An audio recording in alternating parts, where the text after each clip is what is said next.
Have you ever started collecting something thinking, I'll just get a few, and then suddenly you look around and wonder, wait, when did I get all of this? Because that's pretty much what happened to me with succulents. If you watched my last video, I talked about how this whole succulent obsession started. It began so innocently. I got a few plants, I enjoyed them, I wanted to try another one and then another one. And somehow, that little hobby turned into a balcony that's almost completely filled with succulents. And now, I'm at that point where I'm genuinely confused. Is this a collection or is this just organized clutter with plants in it? Because I do try to organize everything. I move things around, rearrange the pots, make little groupings, find better spots for them. So technically, there's a system here. At least that's what I keep telling myself. But after making that last video, I started thinking about something else. It's easy to look at my balcony and think, wow, that's a lot of plants, but why do I actually love collecting them so much? Why do I keep noticing another succulent I like? Why can one tiny new leaf make me ridiculously happy? Why can I spend so much time looking at plants that to someone else probably look almost exactly the same? And the more I thought about it, the more I realized that it's not really just about having a lot of succulents. It's about all those tiny details that I notice now that I've been collecting them for a while. The colors, the shapes, the new growth, the little offsets, the changes in the weather, and even the personalities I've somehow given to all of them. So today, I want to talk about the little things that make me love collecting succulents and maybe figure out why this innocent little hobby somehow ended with me filling my entire balcony almost to the brim.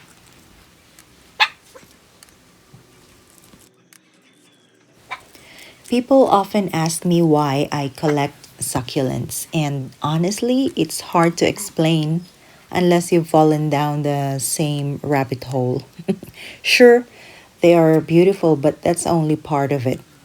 What really keeps me hooked are the tiny details that most people don't even notice. Somewhere along the way, I stopped seeing them as just plants. When I look at my succulents, I don't just see something green sitting in a pot.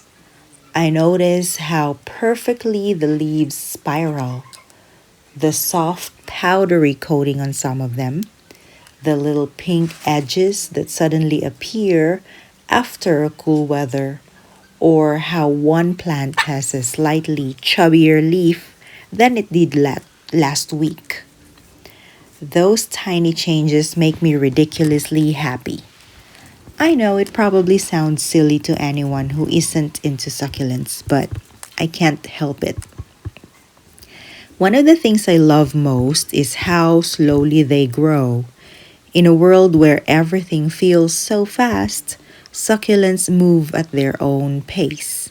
A new leaf, a tiny offset, or a rosette becoming just a little tighter can honestly make my day. They are constantly changing, just not loudly. You have to slow down enough to notice. After spending so much time with them, I swear they all have different personalities. Some are incredibly easygoing and seem happy no matter what I do. Others, well, they like to keep me humble. Some grow like crazy, while others seem perfectly content staying the same size forever. I even catch myself talking to them or sometimes calling them dramatic when they decide to drop a few leaves for no apparent reason, like, hey, drama queen. I also enjoy figuring them out. Every succulent feels like a little puzzle. Should this one get more morning sun? Would it be happier in a clay pot? Does it need more airflow? When I finally figure out what a particular plant likes and it's starting to thrive, it feels surprisingly rewarding. like we finally reached an understanding. It's funny how the smallest victories can feel like the biggest wins. Successfully rooting a fallen leaf, saving a plant from rot, seeing beautiful stress colors, or making it through the rainy season without losing any plants, those moments genuinely make me smile. They're tiny accomplishments, but they remind me that patience really does pay off. The weather even feels different now because of this hobby. When it rains, I don't just think, oh, it's raining. I'm checking which pots need to stay dry and secretly enjoying how plump some of the leaves become afterward. When cooler weather arrives, I get excited to see if any of my succulents will start showing off those gorgeous pink, oranges, and purples. I also spend way more time arranging my shelves than I'd like to admit. Sometimes I move one pot three different times just because it looks better next to one another or to another one. There is something oddly satisfying about grouping different colors, textures, and shapes together. It makes the whole collection feel alive. Even the imperfect plants have a special place in my collection. A scarred leaf, a stretched stem, or a plant that has been knocked over by my cats more times than I can count. Those little imperfections remind me of everything that I've been through. They are part of the story, and honestly, I think they make the plants even more lovable. It's like you know exactly what happened to the plant. I think that's why this hobby has really taught me. Um, yeah, I think that is what the hobby has taught me. It has made me pay attention. It has taught me to slow down, notice the little things, and appreciate progress that isn't always obvious. Every time I walk onto my balcony, I spot something new: a tiny root, a baby offset, a flower stalk starting to appear, or a color change I hadn't noticed before. Maybe that's why I love collecting succulents so much. It's not because I need more plants, it's because every single one gives me a reason to pause for a moment, look a little closer, and appreciate something small. And somehow, those small moments add up to something really meaningful. And you know what? Another thing that makes me feel good is sharing anything that I can share. And recently, I discovered that one of my old friends also started collecting succulents. She likes succulents as well. So I thought, oh, I think I want to give her some. Maybe she would definitely like it, and I kind of feel good doing that. So I chose a few plants to give to her. I'm giving cuttings to a friend of this lady fingers, and it's not growing so nice, but they're healthy. It's just that I don't know where to cut. I could cut right here, here, pero makakalbo yung plant. Pero I think okay lang. It doesn't look pretty, but yeah, I guess I'll cut here. I'm gonna give this. Wala na lang siyang mag-figure out kung paano niya i-grow.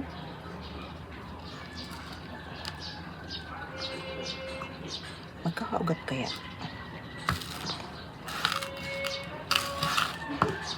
Hindi siya nalalagas pa yung mga dahon.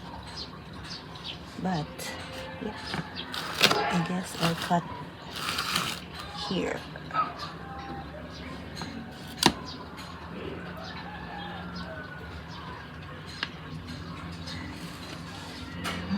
Hindi ko talaga alam. Tsaka kung saan banda dito ba sa may green.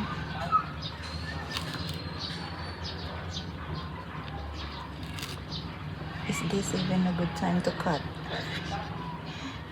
But I'm gonna try. I'm gonna take one for myself as well. Try to propagate because I really don't know how to propagate this thing. This is one stem, by the way. Nagsanga-sanga lang siyang ganun, pero isang halaman lang to. So, yeah, let's find a good spot to propagate. Nag-stop naman palang mag-record. Ayan, so yan ang natira. And this is fine because it will grow. You see tiny little bumps over there. It's growing new leaves. Napaka-sensitive ng leaves niya, nalalagas silang lahat. So I think I need to expose this into, I don't know, give it water and expose it to sunshine. But not right now kasi foggy. And these are the cuttings. So I got 3 cuttings. Hopefully they will grow roots. And then itong mga dahon na to, ayan, lahat yan nalagas. And then, napaka-ano niya ngayon, napaka-sensitive, napaka-weak niya ngayon. But hopefully this will grow.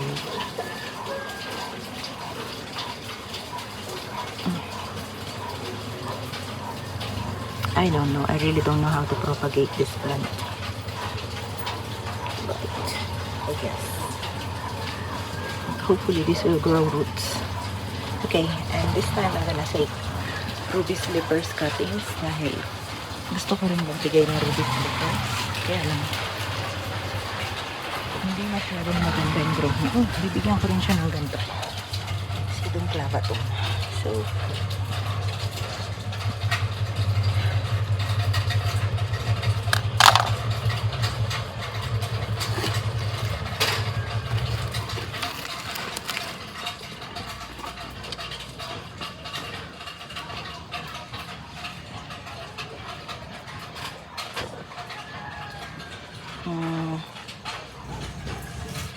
bigyan ko siya ng sidong clavatum na tatlong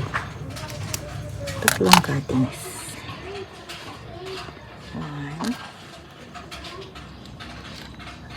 2, etiolated na to. 3.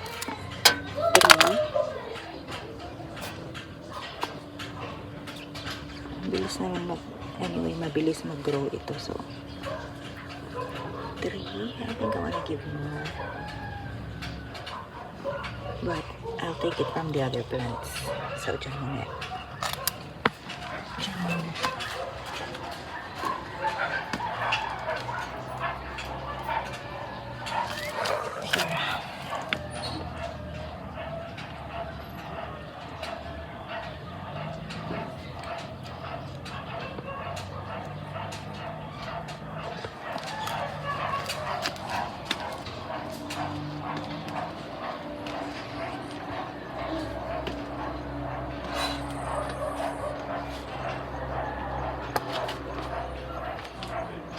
Ruby slippers.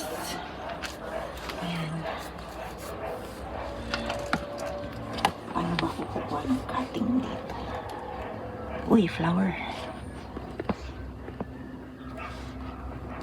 Pwede daw i-grow ito eh. Nakita ko sa YouTube kagabi. Pinutol niya yung flower buds tapos tinusok niya lang, tapos tumubo na.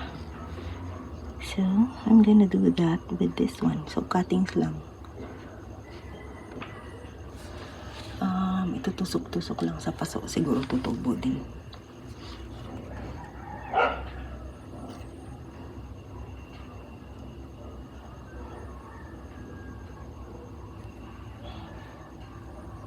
Kaya lang, hindi ko talaga alam.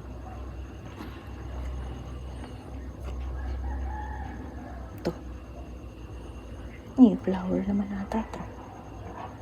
Anyway, that's fine. Okay, 1.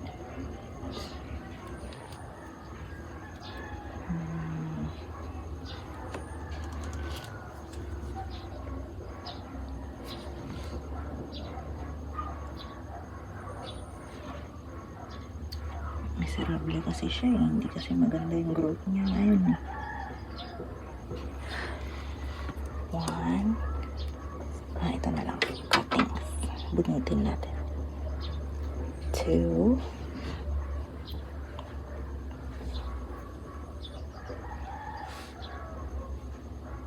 3. Ay. 3. Ayan. Tatlo lang. Dagdagan ko na lang pag dumami. Yan. More ghost plant. Binigyan ko rin ng isang ghost plant. Dagdagan natin. Ito.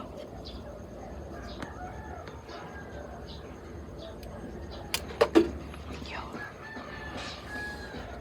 Hindi, actually meron ako ng mga natanggal na eh.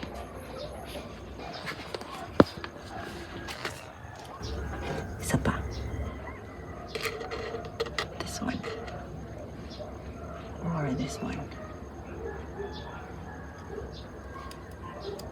Yan.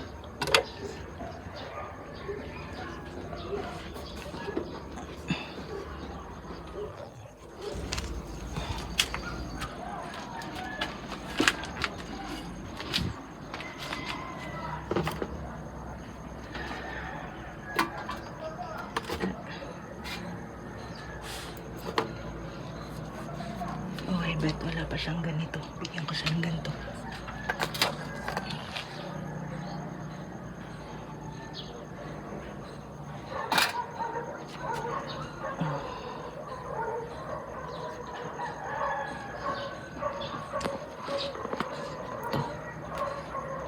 Dalawa. Tatlo. Yan. And then, bigyan din natin siya ng ghosty. Ghosty. Bibigay ko yung mga nakahang. Ito. Super haba.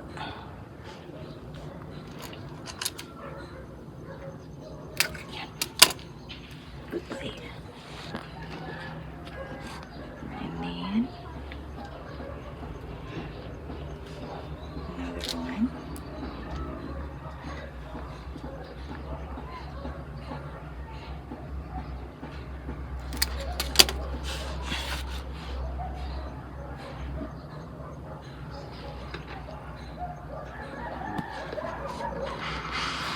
Isa pa.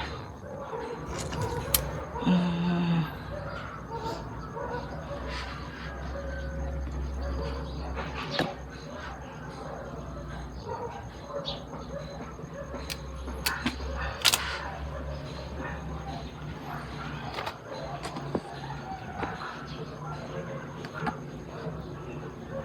Dalawa pang maliit.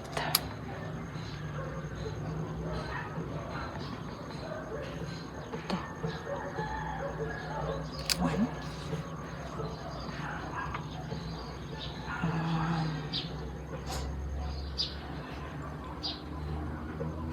2. Yan. Okay. Ay, hindi naman nakita.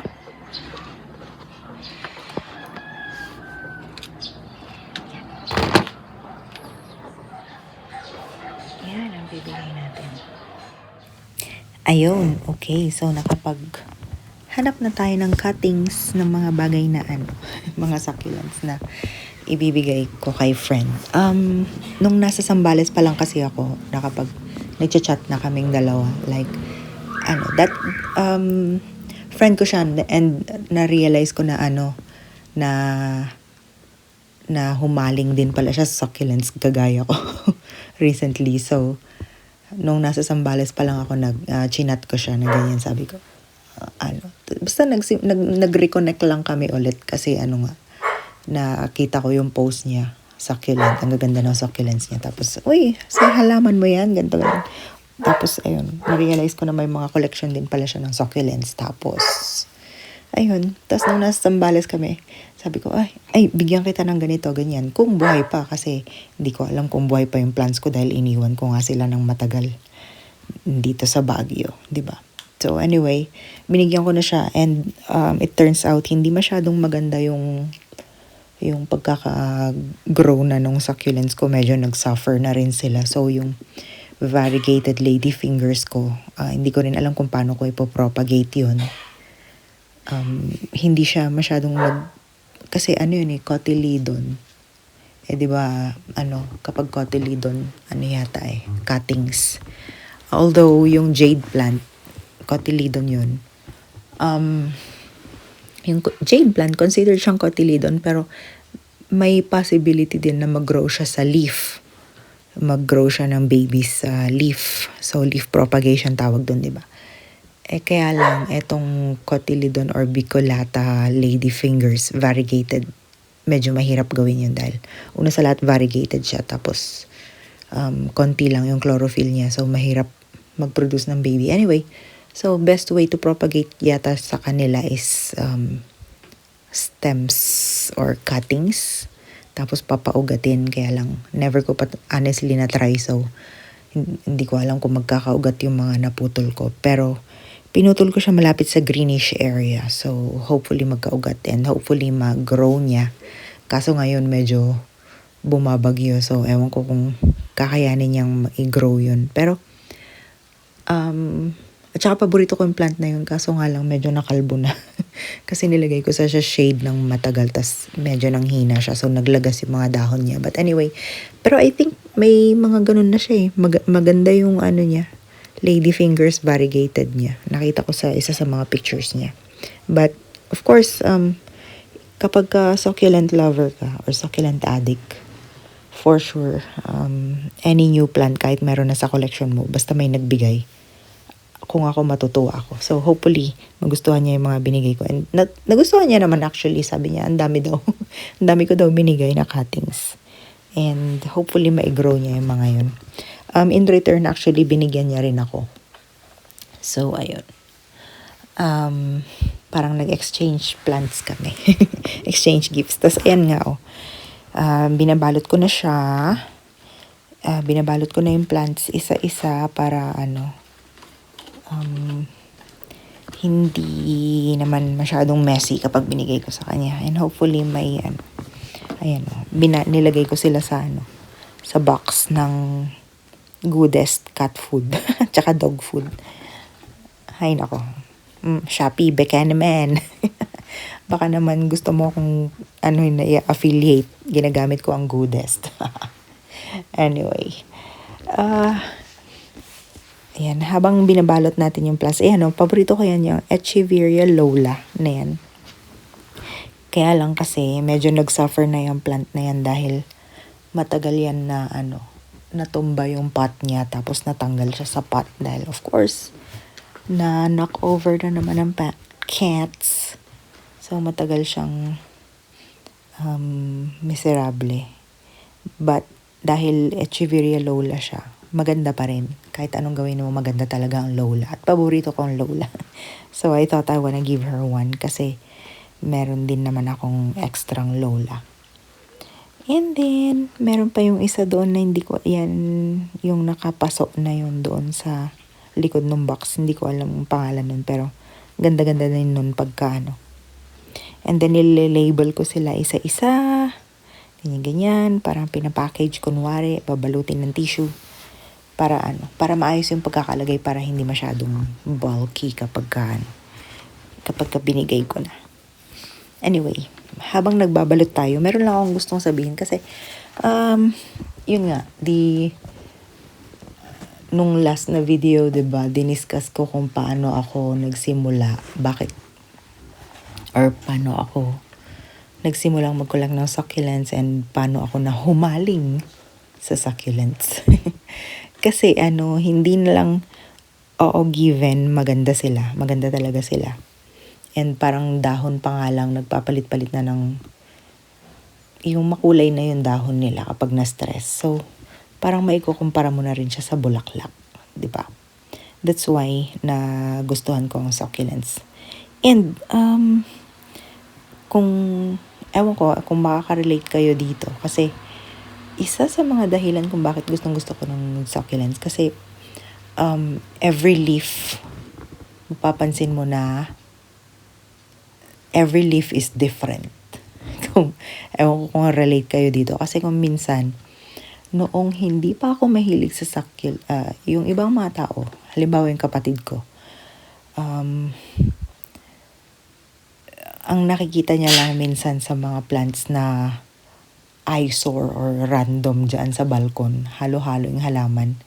And ang tingin niya lang sa kanila is a green plant. Ganyan din ako noon nung hindi pa ako plantita. Nung hindi pa ako mahilig sa plants at nung hindi in general at lalong-lalo na nung hindi pa ako mahilig sa succulents. Ang tingin ko lang sa mga plants ay green plant, ganon. Hindi ko napapansin yung pero simula nung naging na ako nung naging mahilig na ako sa succulents, napapansin ko na yung perfect na spiral shape ng echeveria. Or the tiny pink edges na kapag medyo malamig around October, November, December, mapapansin mo na yung pink na mga edge ng dahon niya. Tapos mapapansin mo rin yung medyo nagbo-bluish yung dahon, tapos may powder siya, may farina na na naka-coat dun sa leaves. And then mapapansin mo rin yung unti-unti nagpapalit yung alam mo yun, yung grade, ano man tawag, yung gradient. Yung halimbawa, bawat isang pirasong dahon, para siyang gradient na mag-change siya from mint green to lavender sa bandang dulo ng dahon. Di ba? Parang ganun.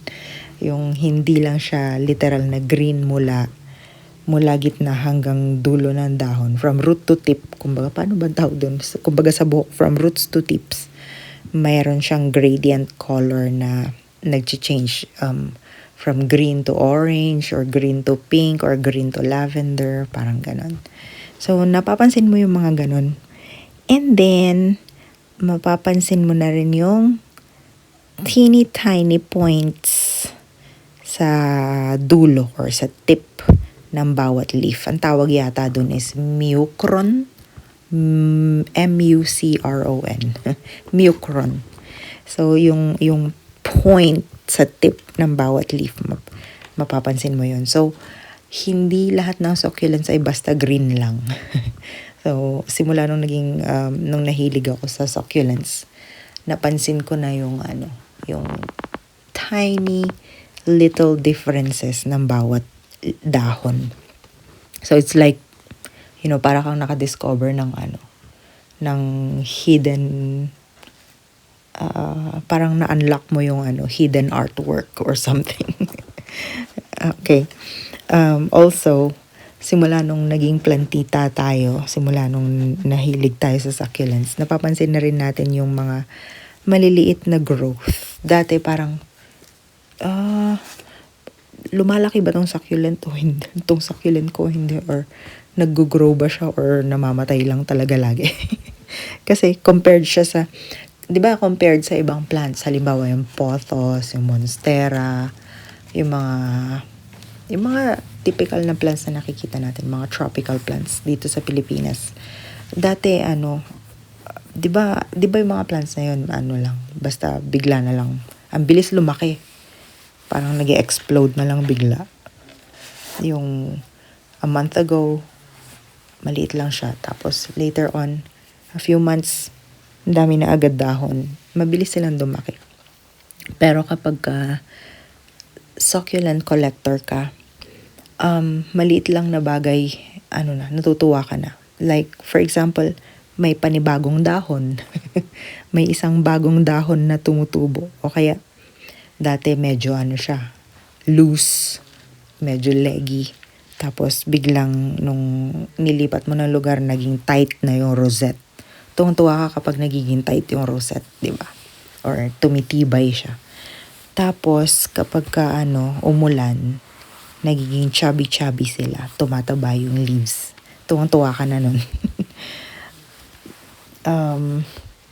Mapapansin mo dati wrinkle siya pag dry, tapos bigla na lang maulanan, tapos chubby na siya, ang cute niya. And then mapapansin mo rin yung yung maliliit na changes ng color niya. Last month medyo green siya. Or last week, nung hindi ko pa dinidiligan, super stressed yung color niya. Tapos, after kong diniligan, medyo naging greenish siya. Tapos, after a few weeks na naman, na-stress na naman siya. Naging super pink na. Yung mga ganun. Papansin mo lahat yun. Mga maliliit na bagay, papansin mo. And then, syempre, mahalata mo kapag yung stem, merong teeny tiny little baby na nagpo-produce.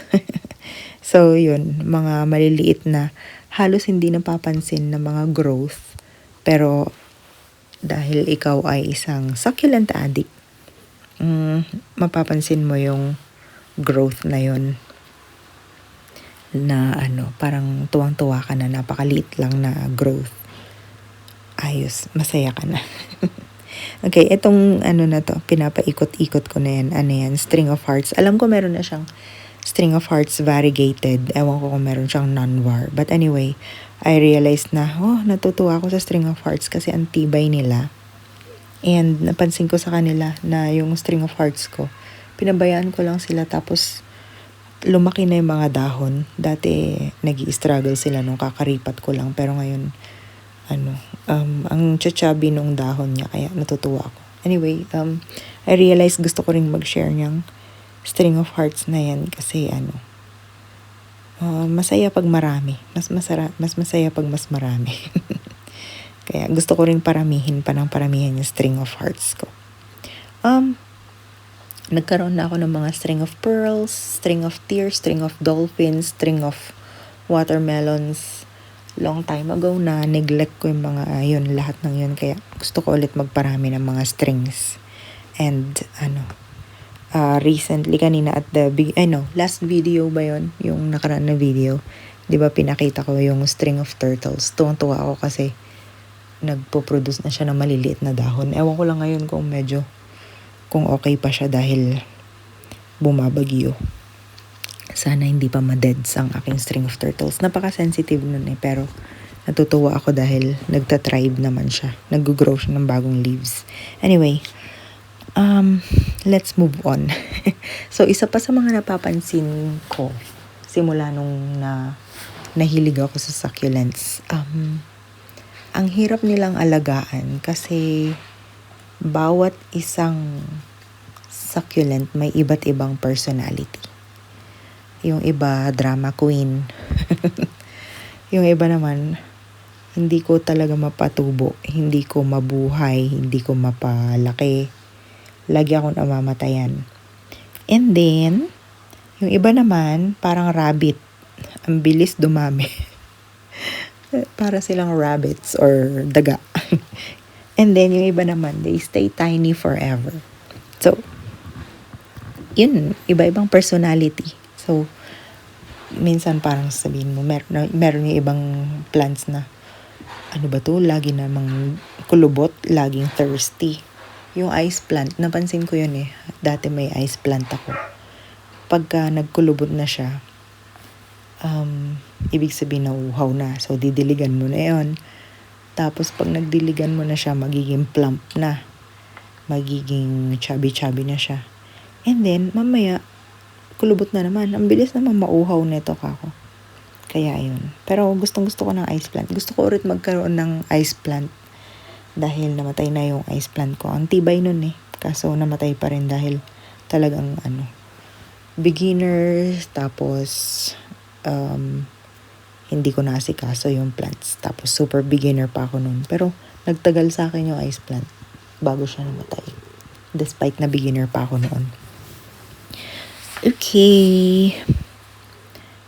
So, meron yung mga halaman na laging uhaw. Meron naman yung laging namamatay. Diva. Ang arte-arte. For example, yung mga variegated, mga diva yon. Yung mga maninipis ang dahon, mga diva yon. Mga aarte. Melaco. At saka Melaco versus Chroma, halos magkamukha sila, 'di ba? Pero mas maarte si Melaco kaysa kay Chroma. Mas matibay si Chroma. In my opinion. Mga ganon. Tapos meron naman yung mga halaman na ang tibay kahit mag-zombie apocalypse. buhay pa rin sila. Kayang-kaya nilang i-survive ang kahit ano. Pero halimbawa yung the devil's backbone or yung ano yun, mother of thousands. Yun, sobrang tibay nun. And na-realize ko sa ibang parts pala sa Australia, according kay Liz Create, halos considered pala yun na weed. Kaya natutunan ko yun sa kanya. Tapos na-realize ko, ay, ganun din pala ang growth habit niya dito sa Baguio. Kahit na hindi mo siya lagyan ng soil, ang bilis tumubo. Kung saan tumutubo, kahit sa concrete, kahit walang lupa. Tumutubo siya. Sabi ko, ang bilis dumami. Tas nagpanik ako nun dahil ang dami ko ng ganun na plant. So, sinira ko lahat ng nakita kong plant. Pinatay ko. Hindi ko lang siya tinapon sa kabilang bakod kasi tutubo yun. Baka dumami ka ako maging very invasive naman na sila at biglang dumami. But anyway, inapak-apakan ko sila at saka talagang dinurog ko. Pinatay ko yung mga plants ko na yun. And then, mamaya may nakita ako tumutubo pa rin sa balkon kahit walang lupa. Sabi ko, ang galing naman ito. May nakasurvive na isa. Anyway, sinave ko yung nakasurvive na yun. Nilagay ko siya sa lata, pero walang soil. Pero, ewan ko kung buhay pa ngayon. Pero, hindi ko alam kung kinaya niya. Dahil wala siyang soil and naulan-ulanan na. So, I guess, deads na rin. But anyway, hindi ako nag-worry.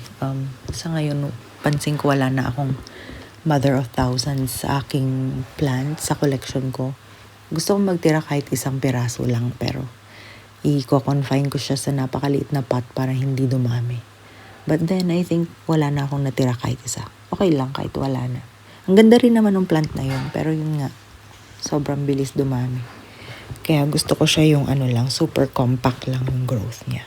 So, hindi ako nag-aalala kahit na wala na yung plant na yun sa akin kasi minsan bigla na lang makikita mo may naisingit pa lang tumutubo sa sa ibang pots mo na ganun. So, ayun. Meron ka na ulit. Okay.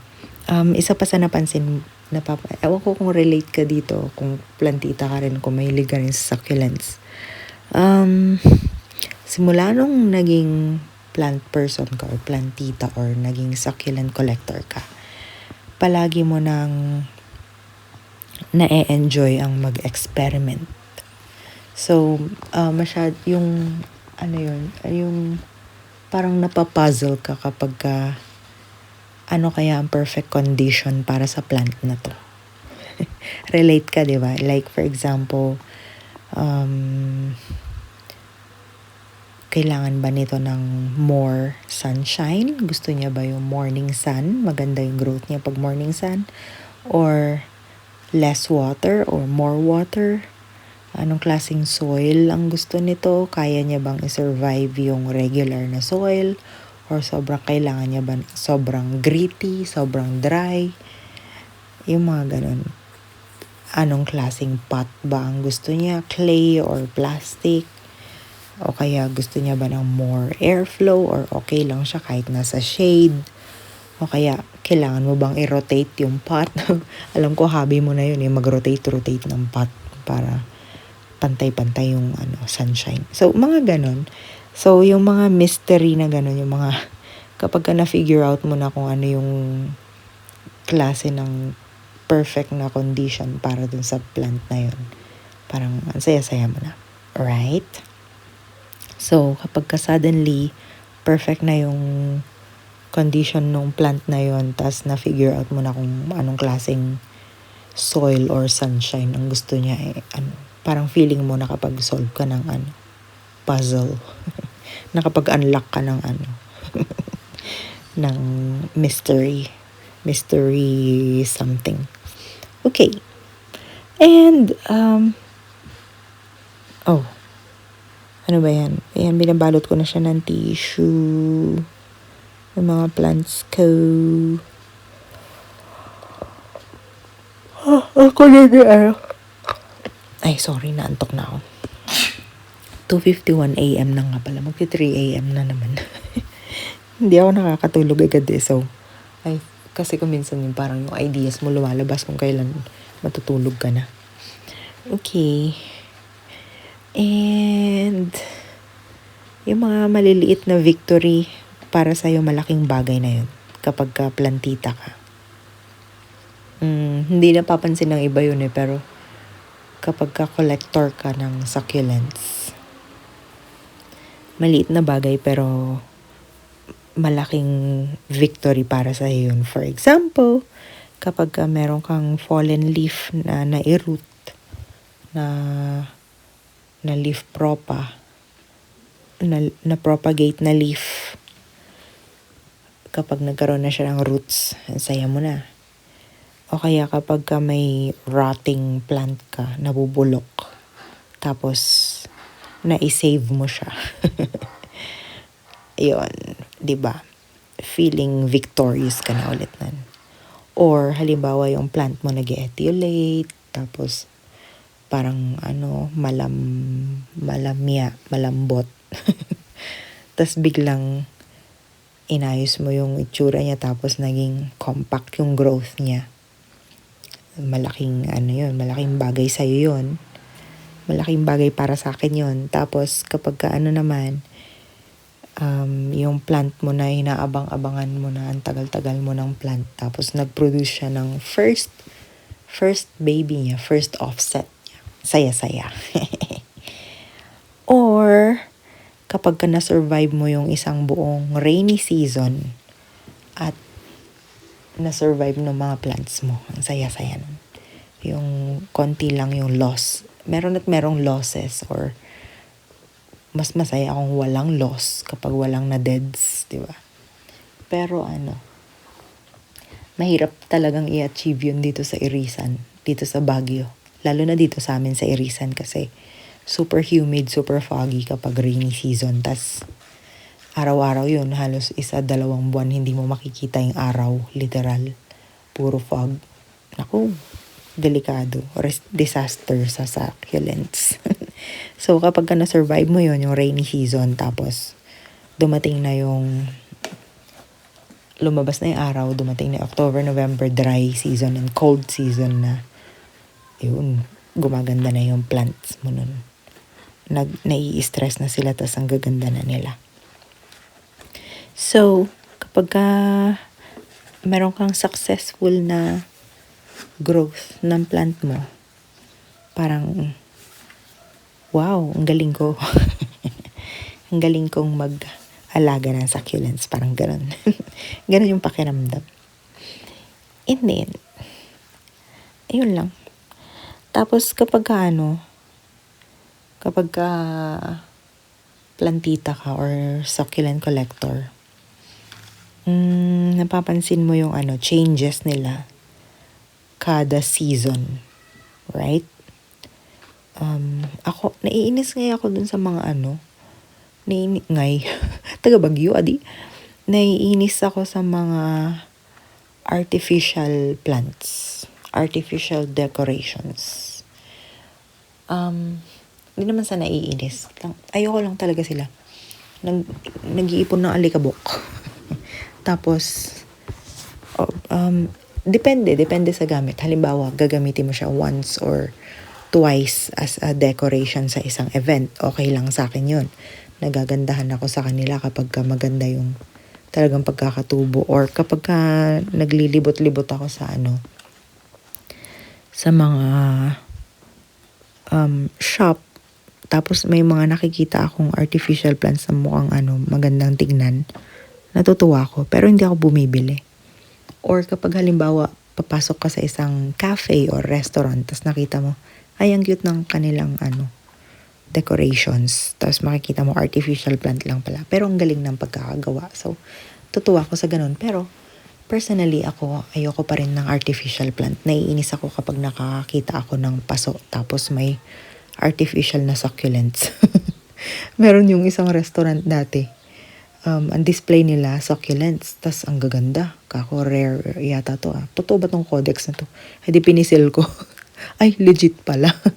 Akala ko artificial kasi ang gaganda eh. So ayun, kapag napapansin mo yung mga yun, tas Kapag ano ka na, succulent collector ka na, may makikita kang succulent halimbawa na display sa coffee shop or whatever.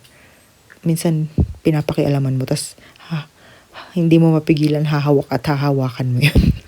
Anyway, so kapag ka, nasa na ba, tinutukoy ko. So kapag ka yung succulents, papansin mo is, they change with the seasons. We don't have 4 seasons in the Philippines, but mapapansin mo yung changes nila. They're always changing, right? Like, in different seasons, makikita mo mas pinkish na sila, mas pastel na yung color ng ghosty kapag lumalamig, tas naaarawan na, tas malamig na, tas dry, magiging pinkish siya. Kapag naman na tag-ulan na or mapapansin mo, yung walang masyadong araw, magiging siya, bluish, greenish, bluish, kapag lang, sakto lang, konti lang yung araw. Or, mapapansin mo yung mas magiging compact na yung rosettes kapag nagpalit na yung season, o kaya magiging mas open na yung rosette kapag nagsimula ng magtag-ulan, di ba? Or kapag nilipat mo yung pwesto ng pot or nabago yung microclimate niya, mapapansin mo yun, magpapalit yung, mag-iiba yung itsura niya. O kaya kapag rainy days naman, kapag rainy season naman, magiging super plump or chubby ng iyong plants. And then, magiging stressed naman yung iba. Magiging red, orange, ganon. So, mapapansin mo, laging nagpapalit ng anyo ang succulents kada season. Like, kaya ako natutuwa sa succulents kasi nga, nagpapalit sila ng anyo kumpara sa artificial plants. Ang pangit. Okay. So, ayun, parang constantly na re-repaint. Para kang nagre-repaint constantly. Ayun, tapos na akong i-package yung plants, pero ayun, na-realize ko may naiwan pa pala ako sa balkon. So, ayan, pahabol na balot ko yung yung mga yan. Napansin ko, hindi ko sure kung meron siyang ganyan eh. Hindi ko alam kung anong klaseng yan, portulaca, yung may parang spider web siya. Na parang kamukha nung portulaca gelisiae. Pero ang gelisiae kasi, other name is purple rice. Ganyan din yung itsura niyan, parang purple rice, pero parang binalot siya ng spider's web. Tapos pahaba yung growth niya. Kumpara sa portulaca gelisiae, para siyang bigas na purple. Literal. Magkamukha sila. Okay, and then yung binabalot ko naman na yan is Sedum clavatum. Mabango. And na-realize ko marami na rin pala siyang ganyan. Pero okay lang, dagdag niya sa collection niya.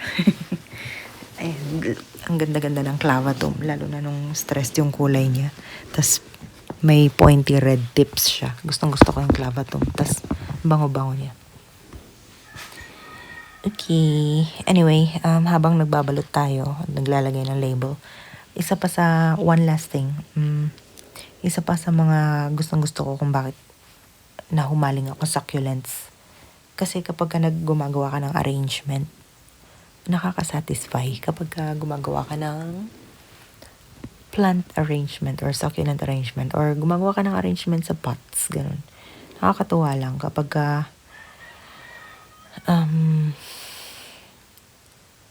yung pinagsama-sama mo lahat ng plants, tas ang ganda niya kapag tumubo na.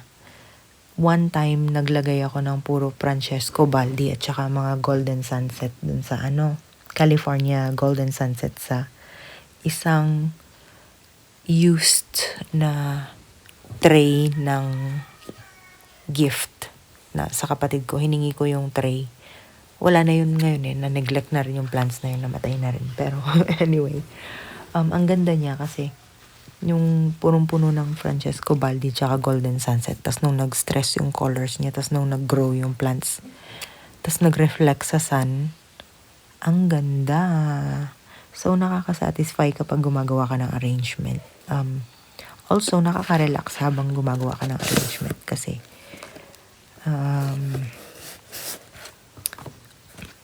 kung minsan doon ka nag-i-spend ng time arranging and growing.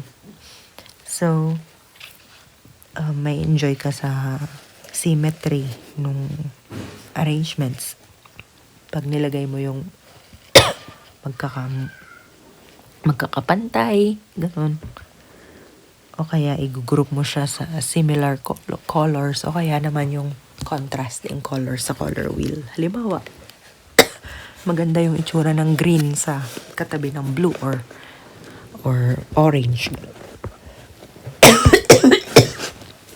Ba yan?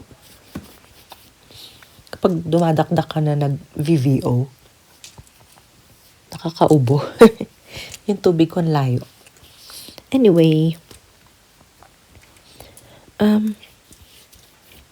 kapag nag-arrange ka rin yung anyway, ganun, kakatuwa lang.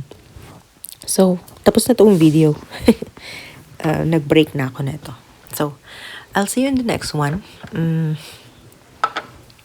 Tell me kung relate ka sa mga sinabi ko, and in the next video, papakita ko kung ano yung mga plants na binigay niya naman sa akin. So, I'll see you next. Hope you enjoyed. Have a good day. Bye-bye.